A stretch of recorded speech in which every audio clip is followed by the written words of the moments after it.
재택근무가 한창인 요즘 오랜만에 오징어로 출연하게 된 것은 결코 씻기 귀찮아서가 맞습니다. 최근 시기적인 문제로 모든 분들께서 참 많이 힘든 시기를 보내고 계십니다. 이런 와중에 북한의 미사일 발사 소식이 연일 들려오면서 여러 가지로 우리를 불안에 떨게 만들고 있는데요. 오늘은 많은 분들이 제 채널에서 극명한 견해를 보인, 또 그만큼 많은 구독자분들께서 영상 제작을 의뢰하신 대한민국의 통일에 대한 전망을 준비해봤습니다. 통일 문제는 민감한 주제이니만큼 정말 고민을 많이 한 주제인데요. 해당 영상에서는 통일을 했다고 가정을 했을 때 긍정적인 측면은 무엇이고 또 부정적인 측면은 무엇인지 경제적 측면에 대해서만 최대한 객관적이게 준비해봤습니다. 궁금하신 분께서는 영상을 통해 만나보세요.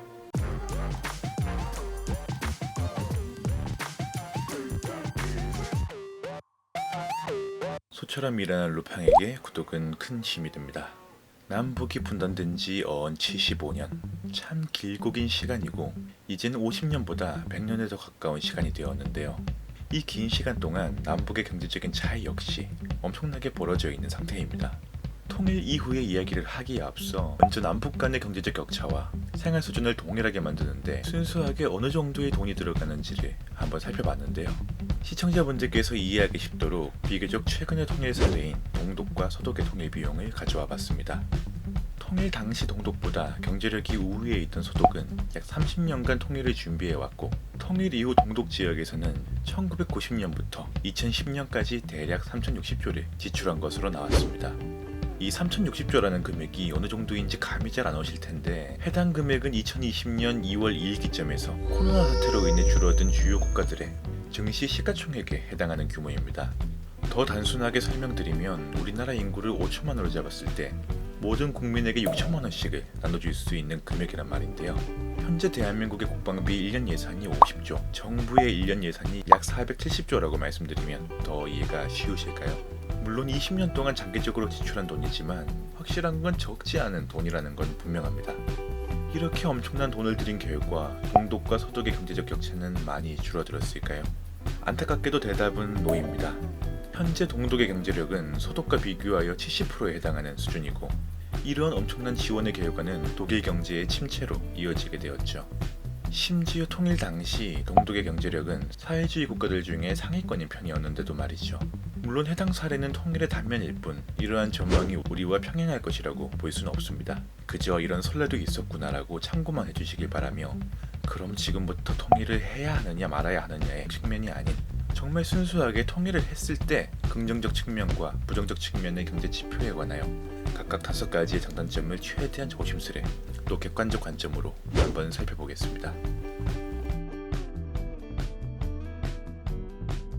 일단 가장 우선시되는 부분은 대한민국 국방비의 절감이겠죠. 앞서 말씀드렸듯이 우리나라의 국방비 지출은 연간 약 50조 원, 세계에서는 9위에 해당하는 상황입니다. 반면 우리나라의 면적은 얼마일까요? 세계 109위에 해당하는 상당히 작은 나라입니다. 올림픽을 기준으로 세계에는 총 206개의 국가가 있는데 그 50% 안에도 못 들어가는 게 대한민국의 국토 면적입니다. 이 작은 면적을 지키는데 왜 이렇게 많은 돈이 들어가지? 라고 물어보신다면 역시나 누구나 다 알고 있는 북한 때문이겠죠. 분단된 세월이 75년이니 그동안 지출된 국방비는 이루 말할 수도 없는 상태입니다. 장기적인 관점에서 봤을 때 통일로 인한 국방비의 감소는 경제적 측면에서 단연코 큰 호재임이 분명합니다. 군 병력 축소로 인한 긍정적 요인은 국방비에만 있지 않습니다. 경제 인구의 증가도 그 긍정론의 하나로 작용하는데요. 군 병력 인구의 경우 2010년대를 기점으로 남한이 약 1.3%, 북한이 약 4.86%를 유지하고 있으니 군복무를 하는 분들이나 국가의 입장에선 상당한 경제 손실로 볼 수밖에 없겠습니다. 통일로 인해 징병제가 폐지가 되거나 혹은 복무 기간이 많이 단축된다면 군대 때문에 2년씩은 미뤄져 있던 남성들의 노동시장 진입은 더욱 빨라지겠죠. 2011년 통일연구원이 발표한 자료에 따르면 통일 한국군의 규모를 선진국과 같은 1% 미만 군 규모로 가정하여 약 50만 명으로 유지한다면 남북한 군대의 현 규모가 약 180만 명 정도이니 130만 명의 노동시장 진입 인구가 생긴다는 말이 됩니다. 국가적인 입장에서 거시적으로 바라본다는 가정하에 매우 바람직한 일은 분명해 보입니다. 통일의 또 다른 관점으로 한국의 신용등급 상승에 따른 여러 부가효과를 기대해 볼 수 있습니다.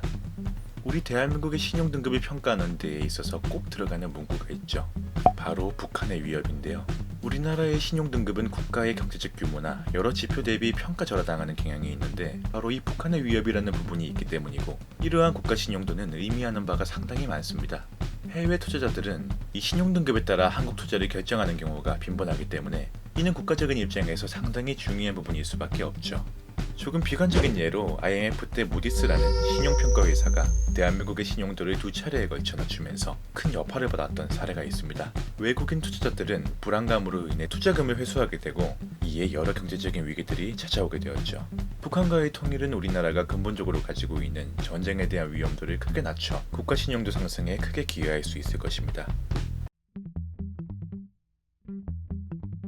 북한자원연구소에서 발표한 북한 천연자원의 잠재 가치는 약 6,500조, 남한에 대비하여 24배에 달하는 규모입니다.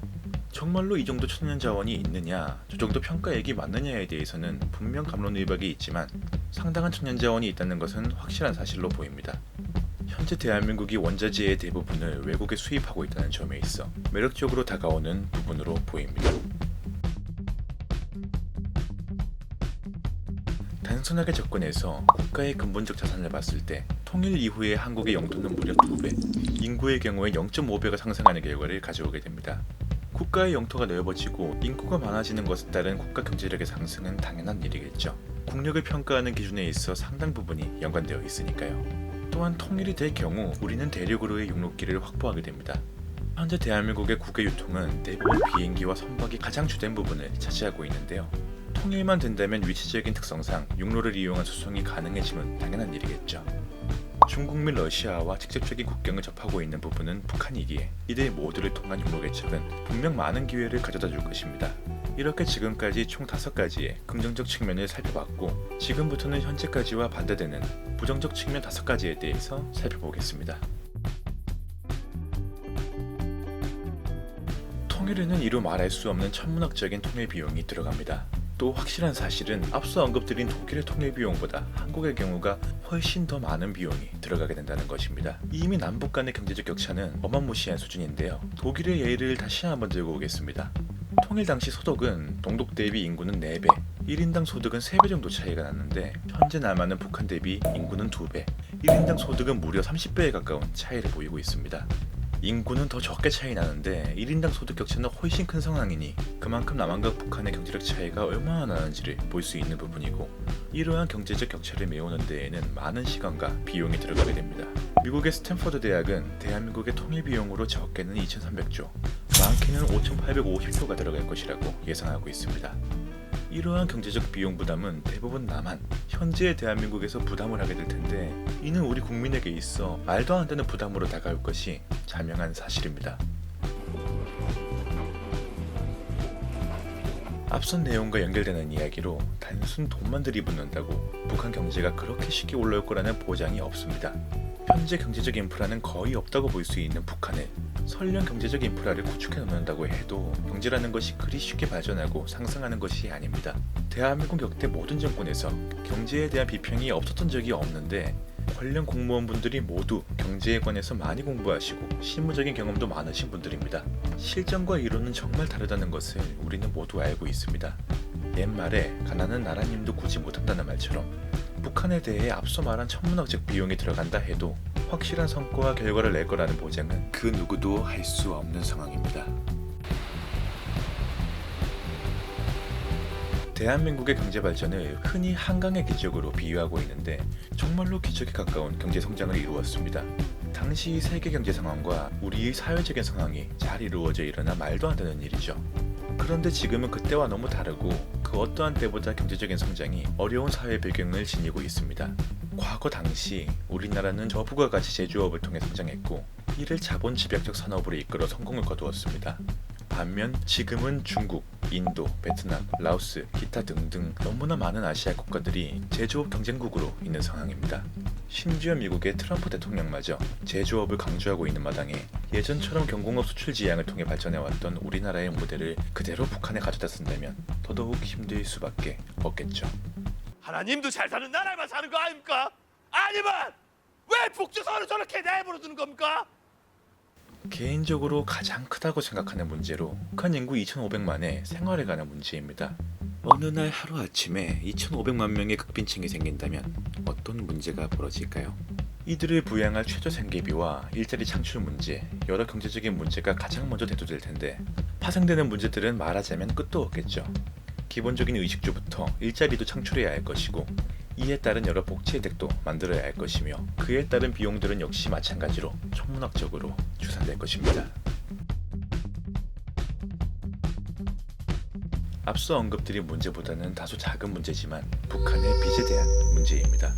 현재까지 북한이 발행해놓고 떼어먹은 국채가 상당합니다. 1조가 넘는 금액인데 문제는 이러한 채권이 아직도 국제금융시장에서 거래가 되고 있다는 겁니다. 액면가의 약 15% 정도의 거래가 되고 있다고 하는데 그 이유가 바로 통일이 되면 대한민국 정부가 갚아줄 거라는 기대에 그렇다고 합니다. 아무리 그래도 이건 좀... 이렇게 현재까지 통일의 긍정적 측면과 부정적 측면 5가지에 대해서 다루어 보았는데요. 여러분은 쭉 들으면서 어떤 생각을 하셨나요? 정말 극단적인 여러 가지 견해가 있지만 정말 쉽지 않은 일은 확실합니다. 지금부터 오늘 이야기의 결론을 내어볼 텐데요. 현재 우리나라의 공식적인 입장은 당연히 통일을 해야 한다는 입장입니다. 이러한 문제점에 대해서는 다들 모를 리가 없겠죠. 이러한 측면에서 통일에 대하여 상반된 2가지 입장을 아우르는 방안 중 하나가 바로 분리론입니다. 북한의 경제가 어느 정도 수준에 올라올 때까지 봉쇄를 한 상태로 개발을 한다는 것으로 해당 내용은 2015년 대외경제정책연구원에서 발표한 통일 시나리오에 적용되었습니다. 분리론은 2016년부터 20년, 2036년부터 20년 이렇게 해서 2055년도에 북한의 GDP가 남한의 약 60% 정도 올라왔을 때 단일 국가를 설립한다는 시나리오입니다. 현재 통일부가 추진하는 남북연합과 상당한 유사점이 있죠. 그러나 물론 이 이론은 어디까지나 이론일 뿐입니다. 이정부 이체제 혹은 일국가 이체제라는 것은 결코 쉽게 되는 것이 아닙니다. 중국과 홍콩처럼 일국가 이경제 체제를 하자는 주장도 있고 여러 가지 해결 방안이 나오고 있지만 역시나 어느 측면에서도 문제점들은 계속해서 제기되고 있습니다. 이처럼 통일 후 한반도의 경제 상황은 단기적으로 봤을 때는 비관적인 전망이, 장기적으로 봤을 때는 낙관적인 전망들이 공존하고 있습니다. 다만 하나 말씀드릴 것은 앞서 말씀드린 것처럼 경제라는 것이 단순 이론이나 타국과의 비교를 통해 쉽게 예측할 수 있는 것이 아니라는 겁니다. 이번 코로나 사태처럼 예측할 수 없는 재난이나 재해 때문에 대한민국의 경제가 엄청나게 휘청거릴 수도 있는가 하면 통일 이후 세계적인 호황을 맞이하며 북한 지역의 경제가 예상보다 손쉽게 올라오고 또 북한 주민들이 빠르게 적응해 나가면서 통일 한국의 경제적 도약을 이룰 수도 있습니다. 항상 많은 견해 차이가 존재하는 것이 통일 주제이기에 모든 사람들의 견해를 존중하는 입장에서 조심스레 그 장점과 단점들을 최대한 객관적으로 준비해봤습니다.